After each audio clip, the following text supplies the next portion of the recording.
स्वागत है आपके अपने YouTube चैनल जीआरसी टेक्निकल में।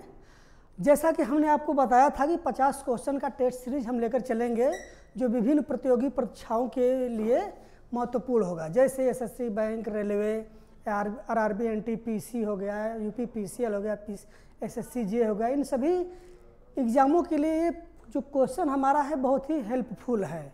ठीक है, तो आज का जो हमारा सेशन है प्रैक्टिस सेट 2 के बारे में हम जानेंगे कि प्रैक्टिस सेट 2 क्या है। ठीक, 50 क्वेश्चन की श्रृंखला है जो आपके सामने है, इसके बारे में हम जानते हैं।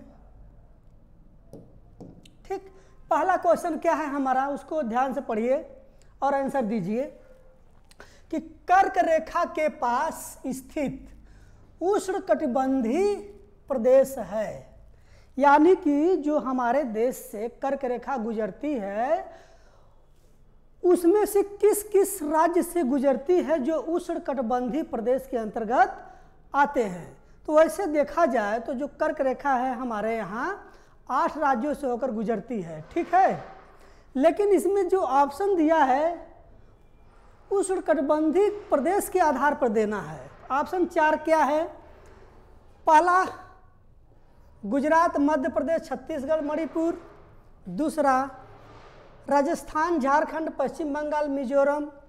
तीसरा उत्तर प्रदेश, मध्य प्रदेश, बिहार, झारखंड। चौथा है महाराष्ट्र, छत्तीसगढ़, उड़ीसा और आंध्र प्रदेश। इनमें से कौन सा सही हो जाएगा हमारा? तो हमारा जो ऑप्शन बी है वो सही हो जाएगा, राजस्थान, झारखंड, पश्चिम बंगाल, मिजोरम, जो उष्णकटिबंधीय प्रदेश के अंतर्गत आते हैं जो कि कर्क रेखा पर स्थित है। ठीक, क्लियर हो गया?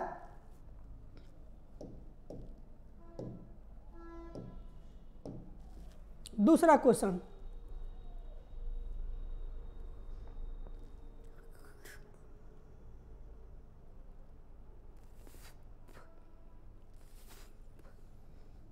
क्या है?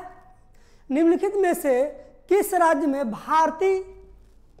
भारतीय खगोल वेधशाला स्थित है ना? तो भारतीय खगोल वेधशाला किस राज्य में स्थित है? तो वो हमारा हो जाएगा जम्मू कश्मीर। जम्मू कश्मीर राज्य में यह स्थित है। अब थोड़ा सा ध्यान देने की बात यह है कि चूंकि अब जो जम्मू कश्मीर है ये 2 केंद्र शासित प्रदेश में हो गया है, तो वर्तमान की स्थिति जो है ये किस में पड़ जाएगा? लेह में पड़ जाएगा, लेह लद्दाख। ठीक, तो जो अभी जो नया जीके के तौर पर अगर आएगा तो लेह या लद्दाख, लेह लद्दाख में आएगा, लेकिन ये पुराना डाटा है जो जम्मू कश्मीर में स्थित है। क्या है? भारतीय खगोलीय वेधशाला। हो सकता है अब ये चेंज हो जाए। क्यों चेंज हो जाए? क्योंकि जो जम्मू कश्मीर है 2 केंद्र शासित प्रदेश में हो गया है। ठीक, तो अब जो देगा वो लेह लद्दाख देगा। ठीक, चलिए आगे देखते हैं।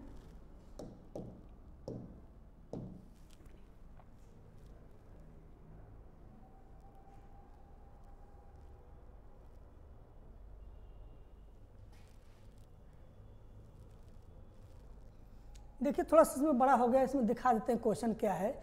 भारत के किस देश के साथ सबसे लंबी सीमा साझा करता है? भारत के किस देश के साथ, भारत किस देश के साथ सबसे लंबी सीमा साझा करता है?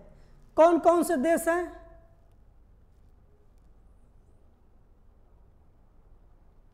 तो नेपाल, चीन, बांग्लादेश, भूटान, ये 4 देश हैं।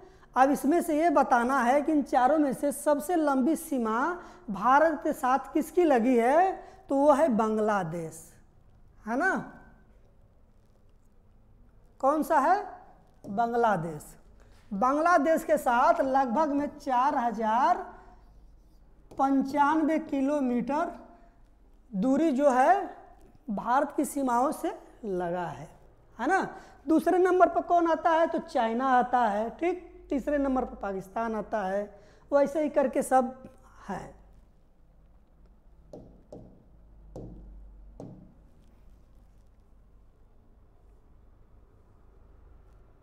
नेक्स्ट क्वेश्चन है, क्या है? अंडमान और निकोबार द्वीप समूह किस जलमग्न पर्वत श्रृंखला का हिस्सा है, ठीक है ना। तो क्या कह रहा है कि जो अंडमान निकोबार द्वीप समूह है वो किस जलमग्न पर्वत श्रृंखला का हिस्सा है, तो वो है अर्कानायोमा, अर्कानयोमा श्रृंखला का हिस्सा है। ये लगभग में देखा जाए तो 2 से 3 बार क्वेश्चन में आ चुका है यूपर ट्रिपल एससी में, और पीसीएस में 1-2 बार भी आ चुका है। तो इसको ध्यान दीजिएगा कि बहुत इंपॉर्टेंट है कि अर्कानयोमा कहाँ पे है, अंडमान निकोबार द्वीप समूह में है, जो कि अंडमान निकोबार द्वीप समूह का जलमग्न पर्वत श्रृंखला का हिस्सा है। क्लियर, आगे देखते हैं।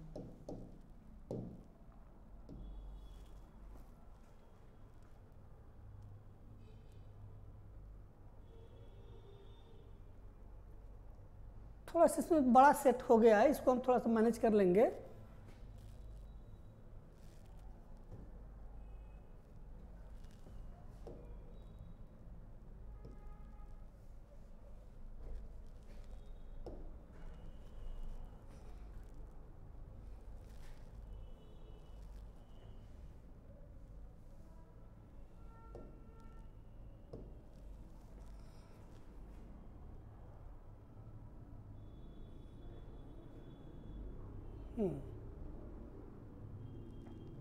देखिए क्या है 5वां क्वेश्चन, दिया निम्नलिखित में से कौन सी झीलें आंध्र प्रदेश में स्थित है ना। तो ध्यान देने की बात है कि ये कौन सी झीलें हैं जो आंध्र प्रदेश राज्य में स्थित है। चिल्का झील, कोल्लेरू झील, पुलिकट झील, है ना। और उसका कूट दिया है केवल 1, केवल 2, केवल 3 और 2 और 3। तो इसमें कौन सा है, तो केवल 2, बी ऑप्शन हमारा सही हो जाएगा। क्यों, चिल्का झील जो हमारा उड़ीसा में है, पुलिकट झील जो तमिलनाडु में है, और जो कोल्लेरू झील है वो हमारा आंध्र प्रदेश में है। तो हमारा ऑप्शन क्या हो जाएगा, बी। आगे देखते हैं।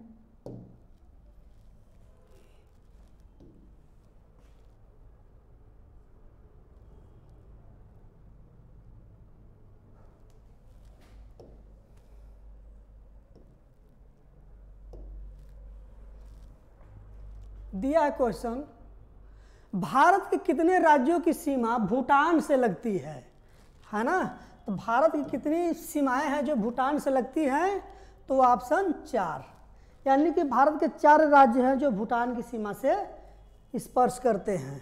आगे देखते हैं, अगर जान लेते हैं कौन कौन सा है तो उसको भी जान लेते हैं। अरुणाचल प्रदेश हो गया हमारा, पश्चिम बंगाल हो गया, है ना, झारखंड हो गया और मिजोरम। ठीक, ये 4 राज्य जो है हमारा भूटान की सीमा से लगते हैं।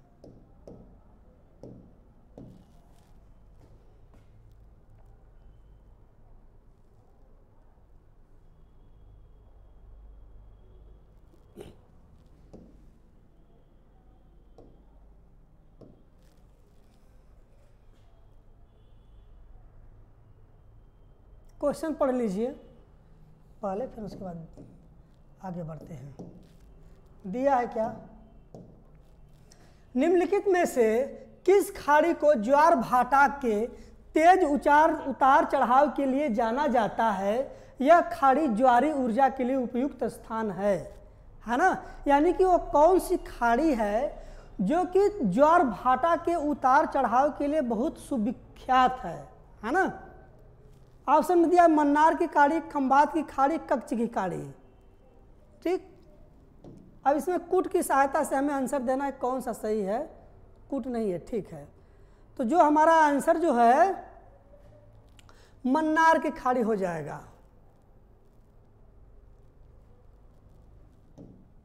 है ना। कौन सा हो जाएगा, मन्नार की खाड़ी। देखिए इसमें खंबात की खाड़ी भी होगा, लेकिन ऑप्शन में 2-3 दिया है, यानी कि कच्छ की खाड़ी, खंबात की खाड़ी। अगर यही ए और 1-2 दिया होता तो हमारा ऑप्शन डी सही होता, लेकिन सिर्फ मन्नार की खाड़ी दिया है और खंबात की खाड़ी दिया, लेकिन उस हिसाब से ऑप्शन नहीं बनाया है, तो हम इसको मन्नार की खाड़ी मारेंगे। क्लियर,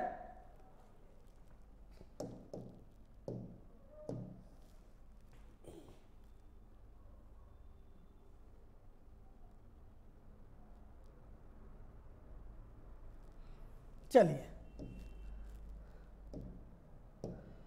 8वें नंबर का क्वेश्चन क्या है हमारा, देख लीजिए। क्या है कि तुलबुल परियोजना देश के किस राज्य में स्थित है, बताइए। तुलबुल परियोजना देश के किस राज्य में स्थित है, इसका आंसर क्या हो जाएगा, जम्मू कश्मीर।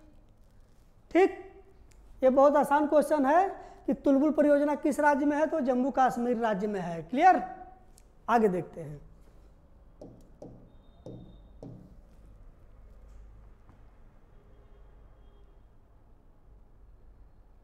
क्वेश्चन क्या है,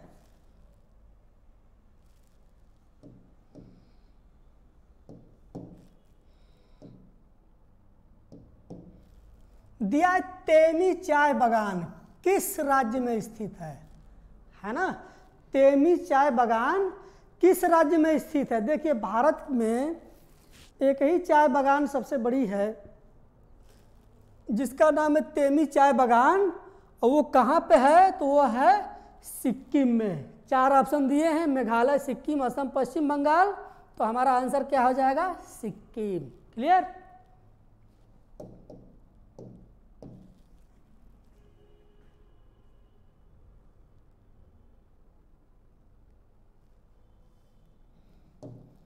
अगला क्वेश्चन है, भारत की किस चट्टान श्रृंखला को खनिजों का भंडार कहा जाता है। यानी कि हमारे देश में वो कौन सी चट्टान की श्रृंखला है जिसे खनिजों का भंडार कहा जाता है। आर्कियन चट्टान श्रृंखला, धारवाड़ श्रृंखला, कुदप्पा श्रृंखला, विंध्य श्रृंखला। तो इसका जो सही आंसर हो जाएगा वो है धारवाड़ श्रृंखला। क्लियर, आगे देखते हैं।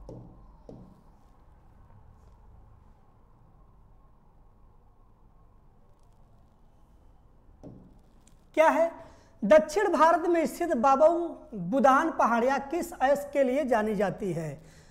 जो दक्षिण भारत में बाबा बुदान पहाड़ियाँ है वो किसके लिए प्रसिद्ध है। ऑप्शन दिया है लोहे के लिए, एल्युमिनियम के लिए, चांदी के लिए या फिर जिंक के लिए। तो जो इसका आंसर सही हो जाएगा वो लोहा। जो बाबा बुदान जो है पहाड़ियाँ वो लोह के लिए प्रसिद्ध है। ठीक,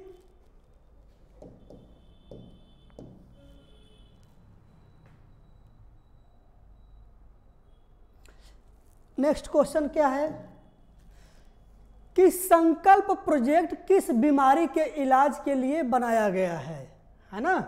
तो जो संकल्प प्रोजेक्ट है वो किसके लिए बनाया गया है। ऑप्शन में दिया है मलेरिया, HIV, कैंसर या टीबी। तो जो हमारा सही आंसर हो जाएगा वो हो जाएगा HIV, ह्यूमन इम्यूनो वायरस। ये वायरस होता है जिसके कारण से व्यक्तियों में एड्स फैलता है ना।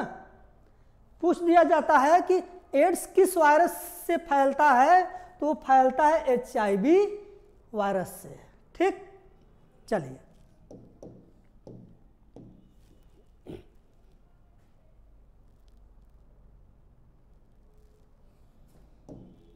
नेक्स्ट क्वेश्चन दिया है,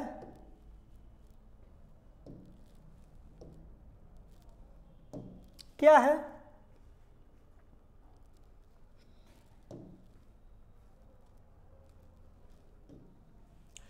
लेग हीमोग्लोबिन किसमें पाया जाता है। क्लियर, लेग हीमोग्लोबिन किसमें पाया जाता है। ऑप्शन दिया गेहूं, सोयाबीन, आलू, बैगन, है ना। तो ये जो लेग हीमोग्लोबिन होता है यह सोयाबीन में पाया जाता है। देखिए दो चीज होता है, एक होता है हीमोग्लोबिन और ये हो गया लेग हीमोग्लोबिन। हीमोग्लोबिन के कारण क्या होता है, रक्त का लाल होना। ठीक, टमाटर का लाल होना। और लेग हीमोग्लोबिन जो होता है किसमें पाया जाता है, तो वो सोयाबीन में पाया जाता है। दोनों बातें अलग है। आगे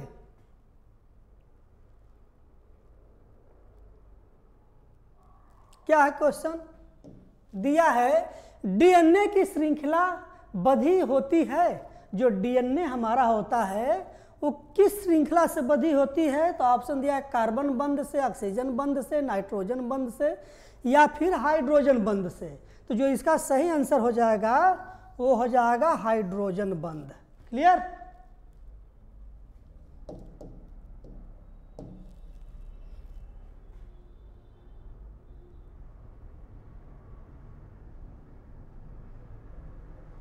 नेक्स्ट क्वेश्चन क्या है? दिया कि बीजों के अंकुरण के लिए किसकी आवश्यकता नहीं होती है? जो बीज होता है उसमें अंकुरण जो होता है, देखते हैं छोटा छोटा दाना की तरह निकलता है, उसकी बात हो रही है। तो बीजों के अंकुरण के लिए किसकी आवश्यकता नहीं होती? पानी की, वायु की, धूप की या उपयुक्त सभी की। तो देखिए, जब तक नमी नहीं रहेगा तब तक बीज अंकुरित नहीं होगा। जब तक उसको वायु नहीं, हवा, ऑक्सीजन नहीं मिलेगा उसमें किसी प्रकार का अंकुरण नहीं हो सकता। हाँ, लेकिन इसमें धूप की आवश्यकता नहीं होती है। धूप नहीं रहेगा तो भी कोई फर्क नहीं पड़ेगा, रहेगा तो भी कोई फर्क नहीं पड़ेगा, यानी धूप की आवश्यकता नहीं होती है। आगे देखते हैं।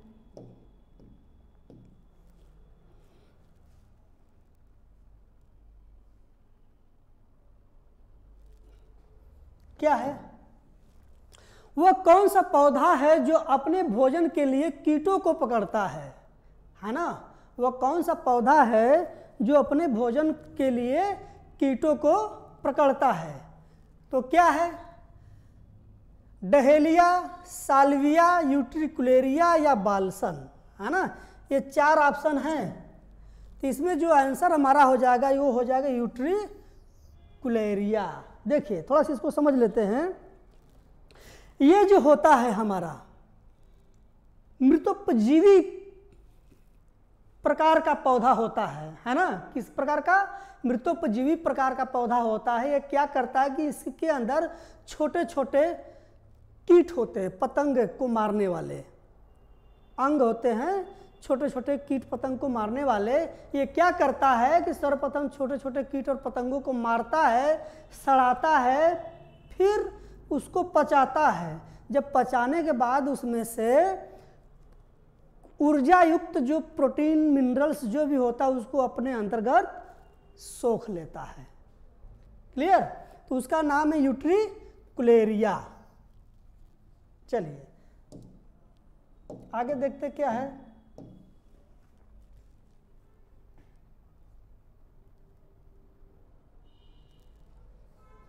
दिया है यीस्ट कोशिका में किसका मुख्य विकार होता है?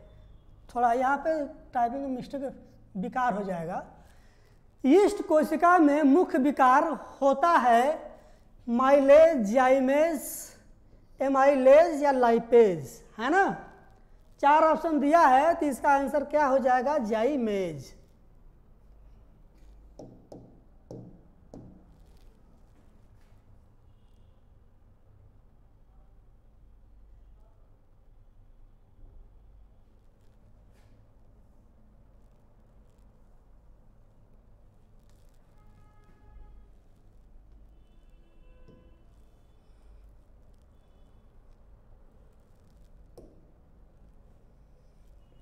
चलिए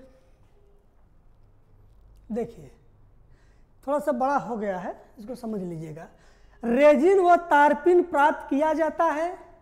क्या है? रेजिन व तारपिन प्राप्त किया जाता है बीज से, पाइनस से, साइकस से और एक लास्ट ऑप्शन दिया है एबिज से। तो जो इसका आंसर हो जाएगा वो हो जाएगा साइकस। साइकस पौधे से, ध्यान दीजिएगा, इस साइकस पौधे से क्या किया जाता है? रेजिन और तारपिन का तेल प्राप्त किया जाता है। क्लियर? आगे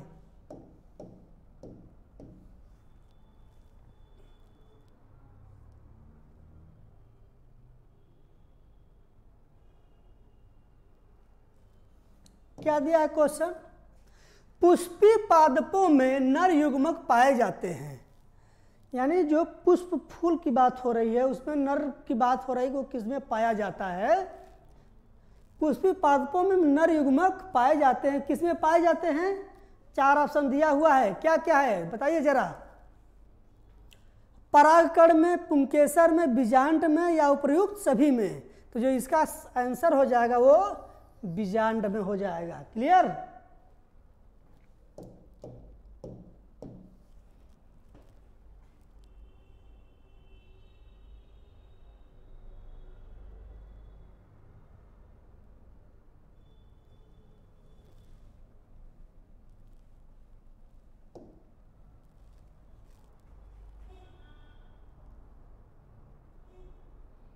क्या दिया है नेक्स्ट क्वेश्चन में?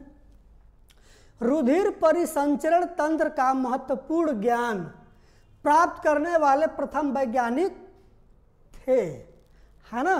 देखिए, रुधिर परिसंचरण तंत्र का जो सर्वप्रथम ज्ञान देने की बात की थी वो कौन थे? अरस्तु थे, रॉबर्ट हुक थे, विलियम हार्वे थे, या इनमें से कोई नहीं? तो जो इसका आंसर हो जाएगा वो हो जाएगा विलियम हार्वे। इन्होंने ही रुधिर परिसंचरण तंत्र का महत्वपूर्ण ज्ञान सर्वप्रथम दिया था।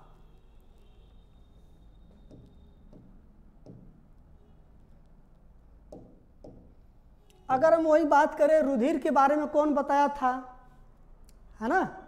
तो RH factor, RH positive, RH negative जानते हैं ना, हॉपकिंस, या ये सब फंक किसके लिए दिए थे? विटामिन के लिए दिए थे, है ना? ध्यान रखिएगा। और जो रुधिर परिसंचरण तंत्र का महत्व है वो विलियम हार्वे ने दिया था।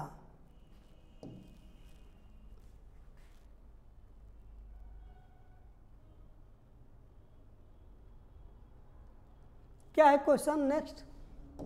दिया है भारत में लैंड होल्डर सोसाइटी की स्थापना किस वर्ष की गई थी?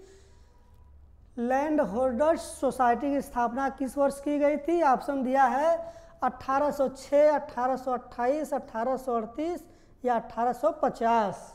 तो जो सही इसका आंसर हो जाएगा वो 1838 में लैंड होल्डर सोसाइटी की स्थापना की गई थी भारत में।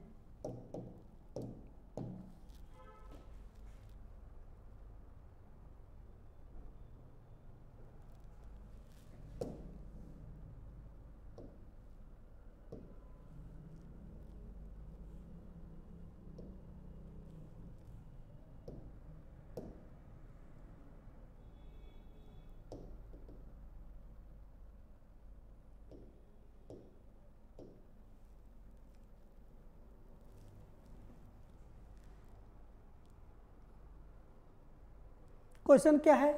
राष्ट्रीय विज्ञान इंस्टीट्यूट का नाम बदलकर भारतीय विज्ञान अकादमी कब रखा गया? क्लियर? क्या राष्ट्रीय विज्ञान इंस्टीट्यूट का नाम बदलकर भारतीय विज्ञान अकादमी कब रखा गया? इसका जो आंसर है ऑप्शन दिया है 1950, 1960, 1970 या 1980। तो इस जो इसका राइट आंसर हो जाएगा 1970। अगर हम बात किया करें इसका स्थापना राष्ट्रीय विज्ञान इंस्टीट्यूट का, तो इसकी जो स्थापना हुई थी 1936 में हुई थी। क्लियर? जिसको 1970 में नाम बदलकर क्या कर दिया गया? भारतीय विज्ञान अकादमी। क्लियर? यानी 36 में राष्ट्रीय विज्ञान इंस्टीट्यूट के नाम से इसकी स्थापना की गई थी, लेकिन 70 में बदल करके क्या कर दिया गया? भारतीय विज्ञान अकादमी कर दिया गया। चलिए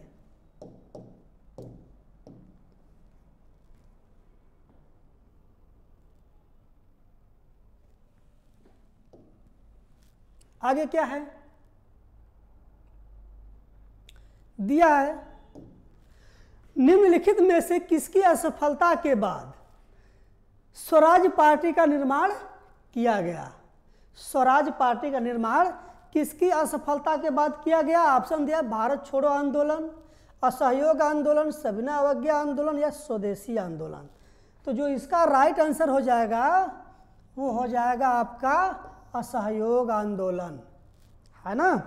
असहयोग आंदोलन के कारण से असफल हो जाता है। कारण क्या होता है? थोड़ा सा जस्ट मिनट। असहयोग आंदोलन जब के का असफल हो जाता है तब स्वराज पार्टी का स्थापना किया जाता है, जिसको कौन करता है? चित्तरंजन दास। चित्तरंजन दास व मोतीलाल नेहरू। मोतीलाल नेहरू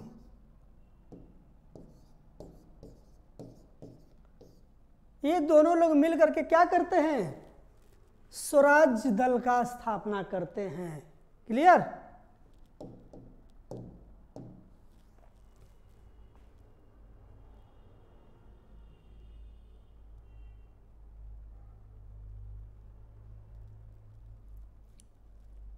दिया है नेक्स्ट क्वेश्चन।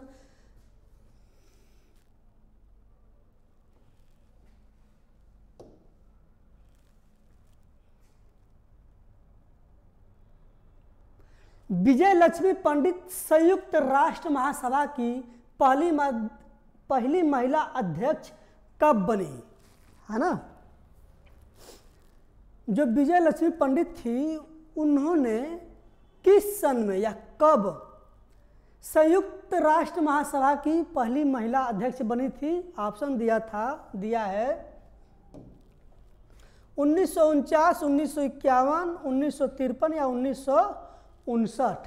तो जो इसका आंसर हो जाएगा 1953। यानी कि 1953 में विजय लक्ष्मी पंडित संयुक्त राष्ट्र की प्रथम महिला अध्यक्ष बनी थी। ठीक, आगे।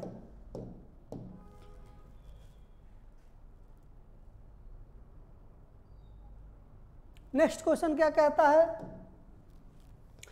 All India trade union Congress के पहले अधिवेशन की अध्यक्षता किसने की? All India trade union Congress के पहले अध्यक्षता किसने की? तो क्या हो जाएगा? पुरुषोत्तम दास टंडन, लाला लाजपत राय, कस्तूरभाई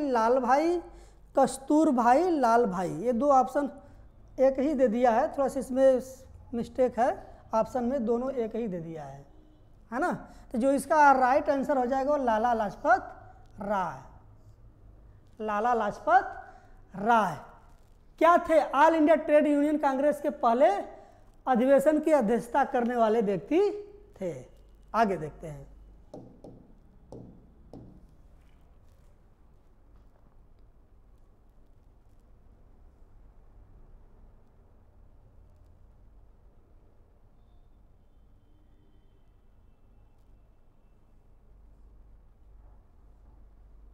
क्वेश्चन दिया है, क्या है? बंगाल विभाजन कब रद्द किया गया था? यहां पर हम एक ऑप्शन बना देते हैं डी, है ना? 1912 ऑप्शन है, लेकिन नीचे ढक गया है, वही ऑप्शन हम यहां लिख दे रहे हैं, देख लीजिएगा कि बंगाल विभाजन कब रद्द किया गया? 1919 में, 1910 में, 1911 में या 1912 में, है ना? तो ध्यान दीजिए, इसका जो सही आंसर हो जाएगा वो 1911 में। क्लियर? यानी कि 1905 में बंगाल विभाजन हुआ था 16 अक्टूबर 1905 को, और इसको क्या किया गया कि 1911 में रद्द कर दिया गया। क्लियर?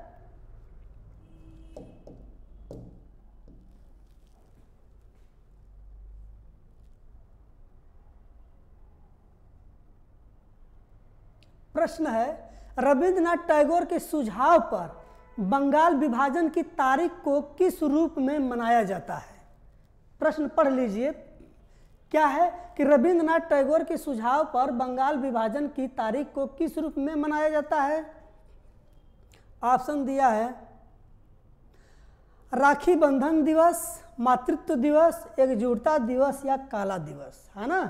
तो वो जो दिवस मनाया जाता है वो मनाया जाता है राखी बंधन दिवस, है ना? क्लियर? आगे देखते हैं।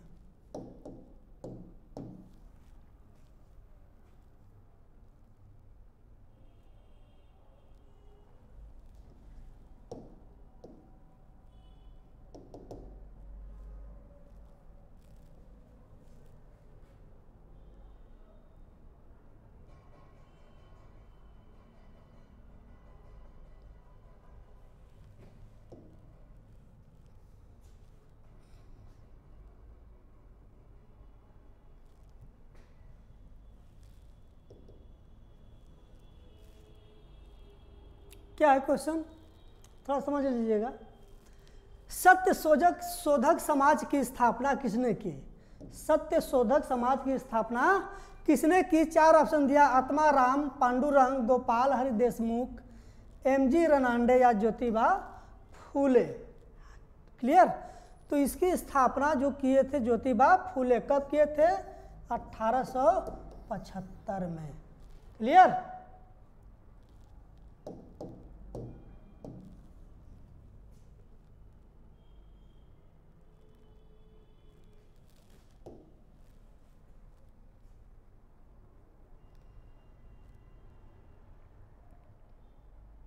दिया है। 29 नंबर का जो क्वेश्चन हमारा है, क्या कह रहा है?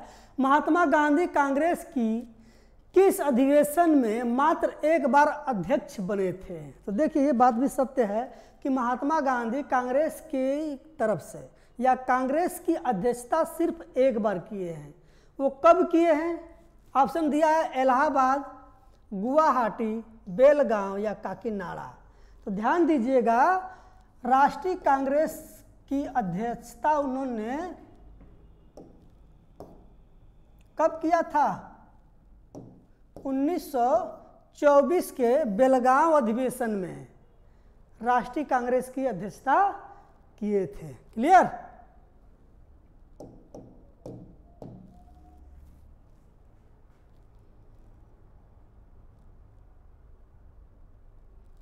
नेक्स्ट क्वेश्चन दिया है कि स्वतंत्रता के समय भारतीय राष्ट्रीय कांग्रेस के अध्यक्ष कौन थे? यानी ये बात हो रही है कब की? 1947 की बात हो रही है ना? स्वतंत्रता के समय की बात हो रही है। क्लियर? तो क्या है ऑप्शन में? महात्मा गांधी, जेपी कृपलानी, सरोजिनी नायडू या उपरोक्त में से कोई भी नहीं। तो ध्यान दीजिएगा, जो जेपी कृपलानी थे वो स्वतंत्रता के समय भारतीय राष्ट्रीय कांग्रेस के अध्यक्ष थे। क्लियर? आगे देखते हैं।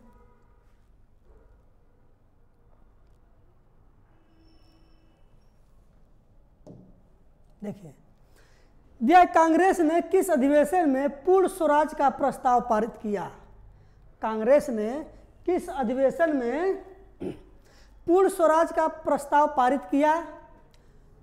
तो कलकत्ता अधिवेशन, लाहौर अधिवेशन, दिल्ली अधिवेशन या कराची अधिवेशन, है ना? तो ये किए थे 1929 के लाहौर अधिवेशन में, है ना? 1929 के लाहौर अधिवेशन में पूर्ण स्वराज की बात की गई थी। किसके द्वारा? पंडित जवाहरलाल नेहरू के द्वारा। क्लियर?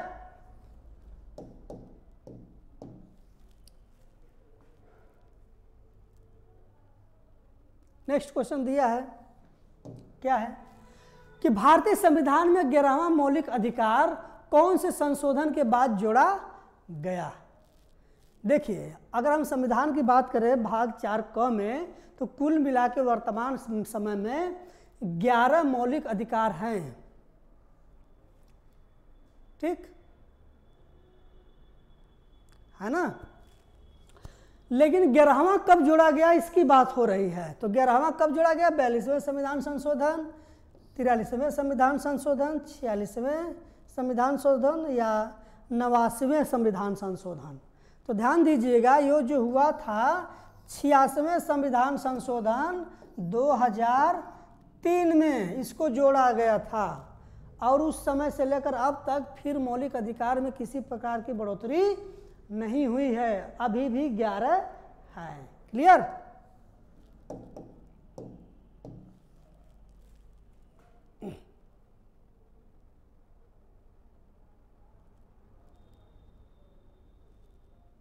क्वेश्चन पढ़ लीजिए, क्या है? निम्नलिखित पर ध्यान दीजिए।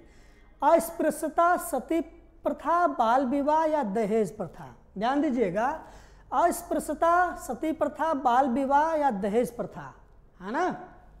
4 चीज दिया है। अब इसमें से दिया है, इनमें से भारत के संविधान द्वारा किस चीज का अंत किया गया है? किस चीज का अंत किया गया है? ऑप्शन में क्या दिया है? 1 2 1 2 3 या 1 2 3 4, तो इसमें स्पर्शता का अंत किया गया है। किसका किया गया है?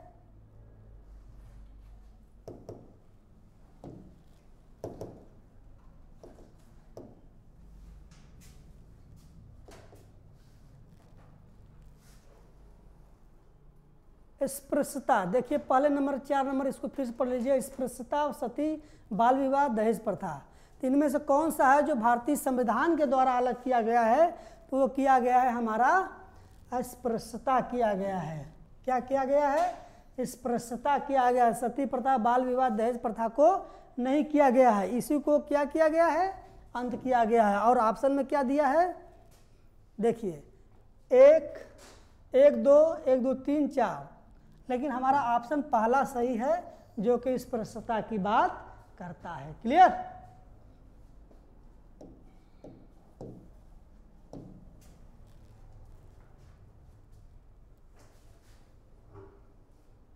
नेक्स्ट दे रहा है क्वेश्चन, यदि किसी वस्तु की मांग और आपूर्ति समान मात्रा में बढ़ी हो तो वस्तु के बाजार मूल्य पर क्या प्रभाव पड़ेगा? है ना? बढ़ेगा, घटेगा, स्थिर होगा, या बढ़ेगा या घटेगा? तो जो इसका सही आंसर हो जाएगा वो स्थिर होगा। क्यों होगा? अगर किसी वस्तु, ध्यान दीजिएगा, यदि किसी वस्तु की मांग और आपूर्ति समान मात्रा में बढ़ रही है, अगर हम कहें कि आप हमें कोई सामान दीजिए, हम आपको एक समान रूप से दे रहे हैं, है ना? क्या कर रहे हैं? वस्तु की मांग जितना आप कर रहे हैं हम एक दर पर दे रहे हैं और वही दर पे आप हमको पेमेंट कर रहे हैं, तो उसकी कीमत पर कोई किसी प्रकार का बढ़ोतरी नहीं हुआ। क्या हुआ? वो एक दाम पे था, या उसको हम क्या कहेंगे? स्थिर। स्थिर है अपने दाम पे, ठीक, अपने रेट पर स्थिर होगा, ना घटेगा ना बढ़ेगा। चाहे उसको आप कहीं पर किसी भी माध्यम से ले जा सकते हैं, ला सकते हैं। क्लियर?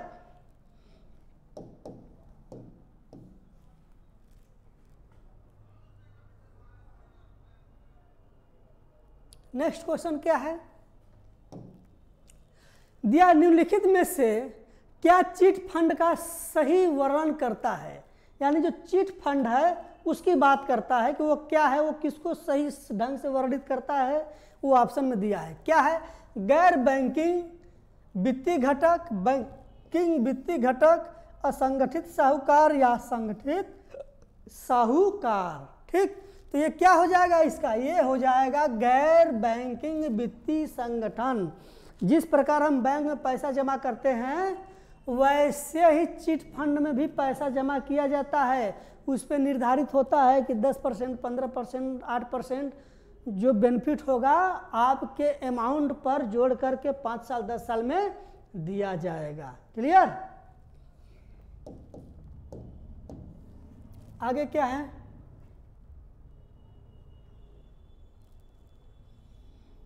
दिया है ऑप्शन कि भारत निर्माण कार्यक्रम किस वर्ष शुरू किया गया। क्या है क्वेश्चन?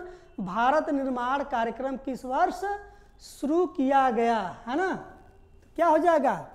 2003, 2005, 2004, 2005, 2006। तो क्या हो जाएगा इसका आंसर?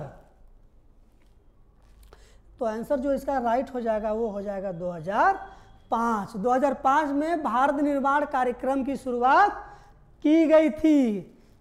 कौन था सरकार उस टाइम?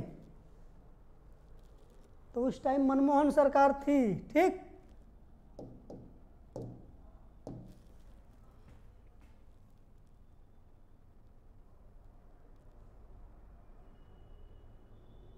पहले प्रश्न पढ़ लीजिए फिर आंसर के लिए थोड़ा ऊपर करेंगे। क्या है? राजकोषीय घाटे की सही परिभाषा क्या है? किसकी? राजकोषीय घाटे की सही परिभाषा क्या है? ऑप्शन में दिया है कि कुल आय पर कुल व्यय की अधिकता, उधार रहित कुल आय पर कुल व्यय की अधिकता, तीसरा दिया उधार और पेमेंट रहित कुल आय पर कुल व्यय की अधिकता या इनमें से कोई नहीं, है ना।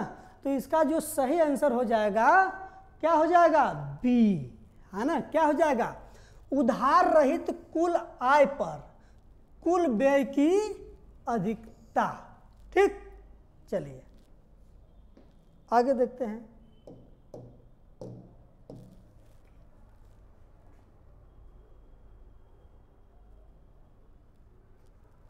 नेक्स्ट क्वेश्चन क्या है कि भारत में पहली औद्योगिक नीति कब आई।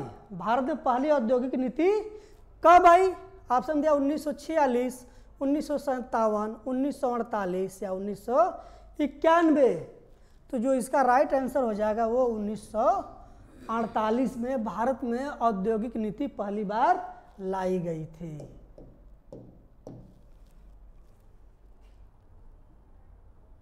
नेक्स्ट क्वेश्चन है, क्या है दिया निम्नलिखित में से कौन सी फसल मेथेन की स्रोत है ना। ऑप्शन दिया है जौ, धान, बाजरा, मक्का, है ना। तो जो मेथेन जिसका फार्मूला होता है CH4 और वो किस में पाया जाएगा, तो वो पाया जाएगा धान में। क्लियर, आगे देखते हैं।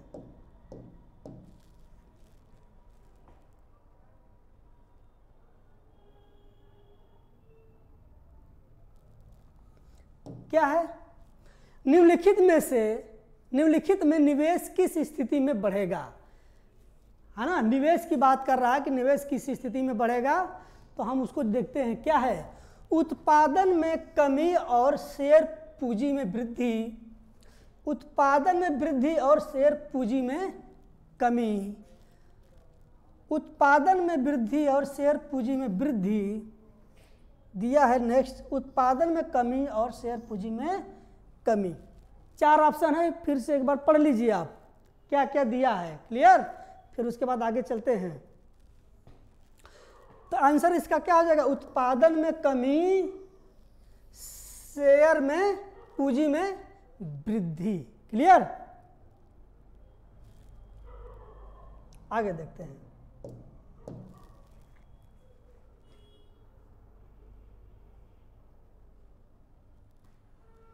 क्या है क्वेश्चन दिया है, भारत में लेखा संग्रहालय निम्नलिखित में कहां पर है। लेखा संग्रहालय की बात कर रहा है, तो कहां पे है। ऑप्शन में 4 दिया है। क्या क्या है, हैदराबाद, चेन्नई, कोलकाता, नोएडा, है ना। क्या है, हैदराबाद, चेन्नई, कोलकाता और नोएडा। तो जो इसका सही आंसर हो जाएगा वो नोएडा हो जाएगा। ठीक, क्योंकि भारत में लेखा संग्रहालय नोएडा में स्थापित है। आगे देखते हैं।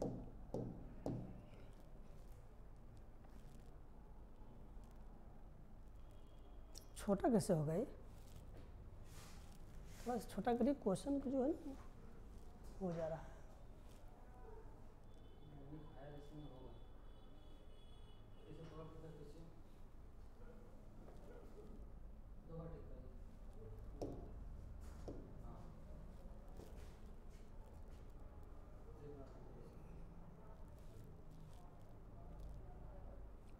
वही आ जा रहा फिर बड़ा।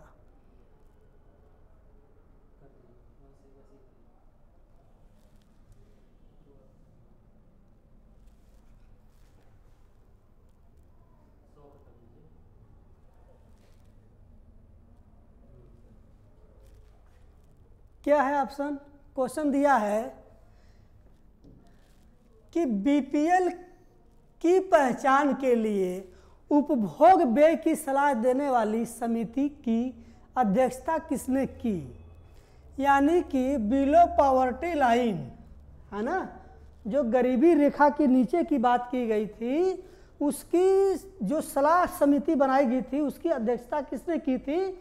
तो ऑप्शन में दिया अभिजीत सेन, सी रंगराजन, किरीट पारिक, सुरेश तेंदुलकर, है ना। तो जो इसका सही आंसर हो जाएगा वो हो जाएगा सुरेश तेंदुलकर ने बीपीएल जो हम लोग बनवाते हैं ना, बीपीएल सूची में कौन है, एपीएल सूची में कौन है, तो बिलो पॉवर्टी लाइन की बात कर रहा है, जो गरीबी रेखा के नीचे, उस कैटेगरी में जो गरीबी रेखा के नीचे हैं, है ना, उपभोग व्यय की सलाह देने की एक समिति बनाई गई थी, उपभोग व्यय की, उस समिति की अध्यक्षता सुरेश तेंदुलकर ने किया था। चलिए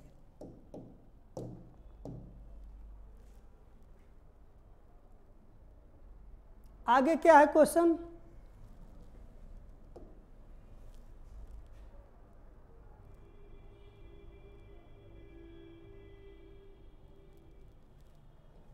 दिया है, क्या है? खादी और ग्रामोद्योग विकास आयोग की स्थापना कौन सी पंचवर्षीय योजना के तहत हुई थी?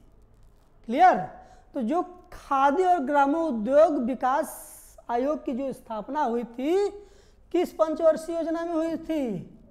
ऑप्शन में दिया है पहली, दूसरी, तीसरी या चौथी, है ना, चौथी है ऑप्शन में।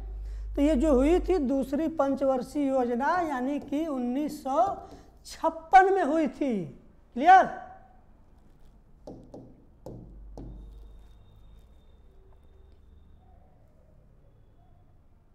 नेक्स्ट क्वेश्चन दिया है, क्या है कि संविधान में संशोधन का अधिकार निम्नलिखित में से किसे है? यानी कि जो संविधान में संशोधन की प्रक्रिया है वो किस के अधीन या किसके आधार पर किया जाता है? सुप्रीम कोर्ट, संसद या मंत्रिपरिषद या राष्ट्रपति, किस पे किया जाता है बताइए?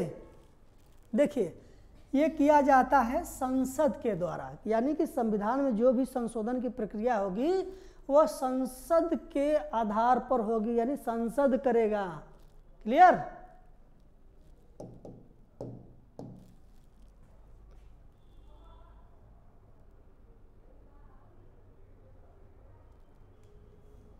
नेक्स्ट क्वेश्चन क्या है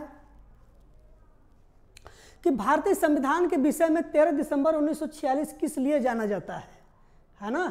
भारतीय संविधान के विषय में 13 दिसंबर 1946 किस लिए जाना जाता है?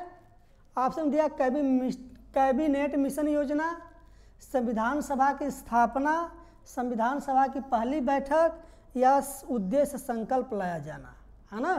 तो जो इसका सही आंसर हो जाएगा वो हो जाएगा ऑप्शन डी। क्या हो जाएगा?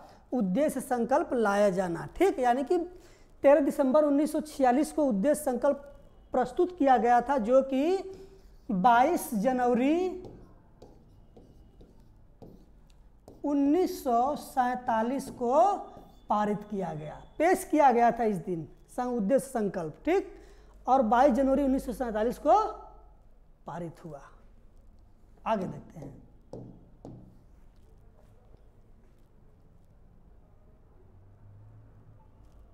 बहुत बड़ा है सर ये तो।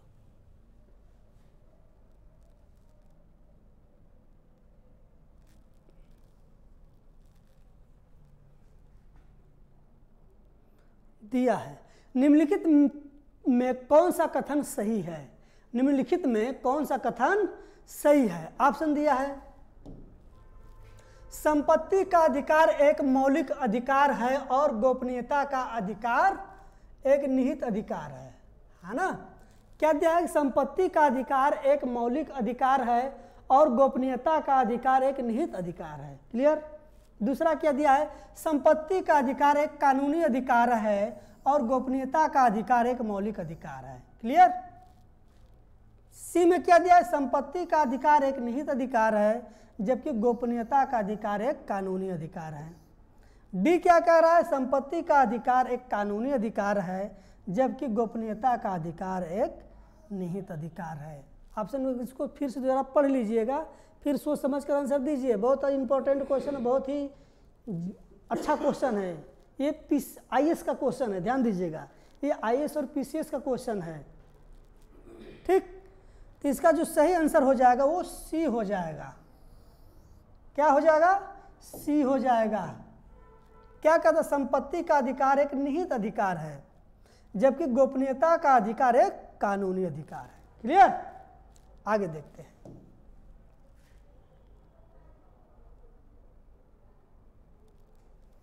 दिया है कि लोकसभा को, किसको?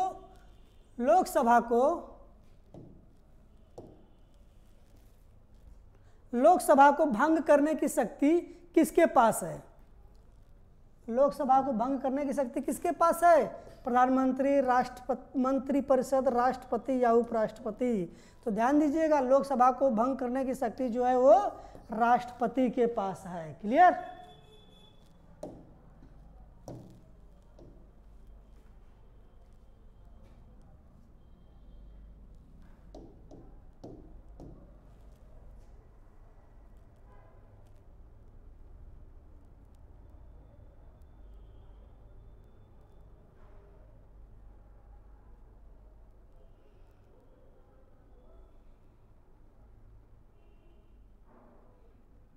चलिए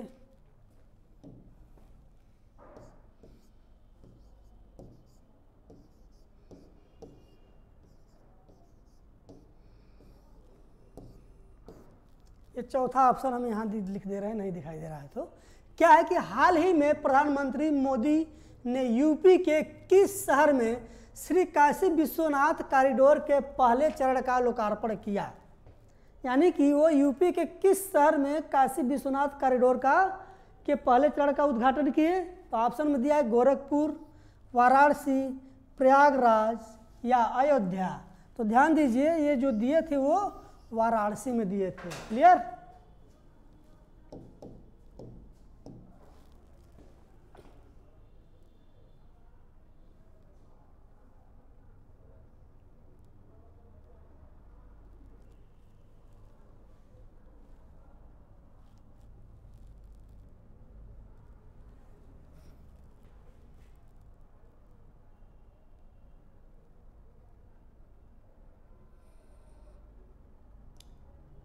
चलिए देखिए, दूध मूल्य प्रोत्साहन योजना को हाल ही में किस राज्य ने शुरू किया?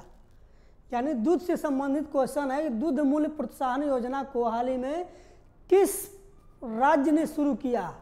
ठीक, तो ऑप्शन में क्या क्या दिया है? हिमाचल प्रदेश, उत्तराखंड, सिक्किम और हरियाणा। तो जो इसका राइट आंसर हो जाएगा वो क्या हो जाएगा हमारा? उत्तराखंड। यानी कि उत्तराखंड राज्य ने क्या किया था? दूध मूल्य प्रोत्साहन योजना को शुरू किया था। क्लियर?